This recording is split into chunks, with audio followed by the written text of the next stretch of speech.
So I've been following the story of Bubba Copeland. For those of you that don't know, Bubba Copeland was a minister, and he was the mayor of Smith Station, Alabama. He was recently ousted as a transgender when some photos of him in drag came out online, and he was demonized very quickly, and he ended up taking his own life. Now, this story is still unfolding, and there's a lot of accusations and people saying a whole lot of things out there that I can't really find any concrete evidence to back up. So I don't want to get in the weeds and talk about those things. I'd rather just talk about things that we know. And one thing I know as someone who did grow up in a Pentecostal church, I know that when you're brought up in this part of the world, you are groomed to believe that you were born imperfect, and that the only way to fix that imperfection is to give your heart to Jesus Christ and accept Him as your Lord and Savior.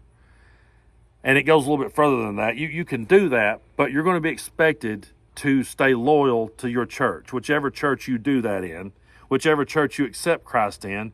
Then you're going to be expected to follow whatever that minister tells you, whatever those youth leaders tells you, and you're going to be expected to live that lifestyle. And if you don't, if you stray from that lifestyle, they have a term for that, and it's called backsliding. So they'll be like, hey, did you hear? Oh, Bobby over here, he backslid. He's back at the bars drinking and partying up and taking girls to motels. Yeah, Bobby's living a rough life.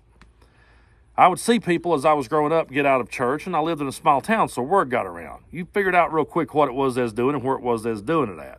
I'm not condemning any of those things, but people would start talking about what a sinful lifestyle they were living and how, boy, they just needed to get back in church. Now, some people took it a step even further, and some people got out and wrecked a bunch of cars and hurt a bunch of people, abused a bunch of people. Some people, ended up stealing from their own family members and doing all kinds of horrific shit that I don't condone at all. And as long as they would come back to the church and hold their head in shame and get on the altar and pray, the preacher and the church would give them a pass for it and just welcome them right back into the fold. Because there was a story we were taught growing up about the prodigal son, and how that when the prodigal son returned home, he was welcomed back home, and that's what we were supposed to do. We were supposed to forgive people and welcome them back into the church. And I saw people go out there and live pretty hardcore and always get welcomed back. I saw people take it to the extremes and still get welcomed back. But I just began to notice that type of welcoming back, that type of prodigal son moment, was never really available to the gay and trans community. Once someone came out as gay or was ousted for being that way, I noticed that the church came down on their head, and there wasn't that forgiveness moment. There wasn't that welcome them home. And these were people that hadn't hurt anyone. These were people that had done things in the privacy of their own home. These were people that hadn't hurt a soul, hadn't been arrested, hadn't committed a crime, hadn't done anything. But they were turned over. They were turned over to a reprobate mind, and their fate is sealed in hell forever. And they were demonized constantly for that. And then, if you point out to them that 5,300 priests have been accused or found guilty of sexual abuse, they want to turn a blind eye to that. If you point out that the Southern Baptist Convention released that 700 pastors and youth leaders have been accused or found guilty of those things, they want to turn a blind eye to all of that. But they sure wanted to come down on Bubba Copeland really quick. And we ended up taking his own life. I know there's a lot of people out there now saying that the community feels bad about it, and they should. But I don't understand why people can't see that double standard. And I don't understand why people have to pick on things that they don't understand, and at the end of the day, things they just absolutely hate. They have to find a way to pick on it and demonize it, and they always want to talk about it. Recently, Steven Crowder released the Nashville Manifesto. That's the one they wanted to hear. That's the one they wanted to hear. That's the one they wanted to read every single word of, because that was the one that was done by a trans person. And they'll stand up and say, oh, the rise of transgender crime is on the rise. And there's no evidence to back that up whatsoever. What we do have evidence for is that the majority of those type of situations are carried out by middle-aged white dudes. And when you read their manifestos, you start realizing that they had a lot of hatred in their hearts. You start realizing that they had bought into a bunch of conspiracy theories. You start realizing that they had bought into a bunch of bullshit that a lot of these far-right politicians had fed them. But we can't talk about that. Let's just focus over here on the things we don't understand and on the things that we hate and on the things that's so easy for us to demonize and talk down about.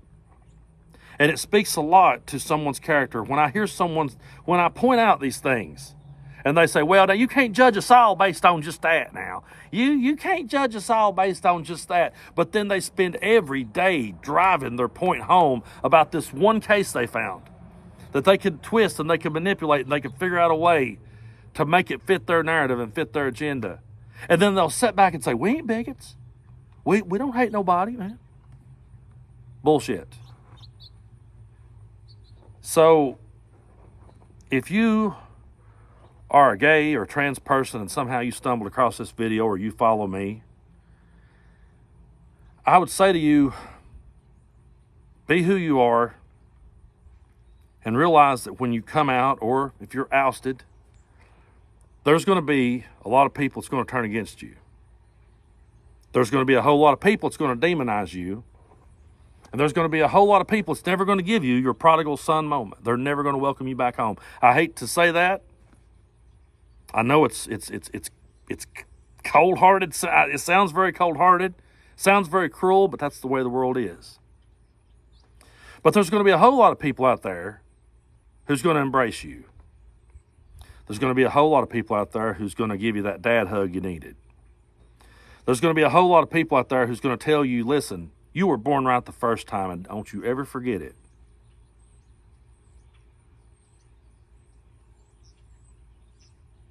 So, we live in a cruel world.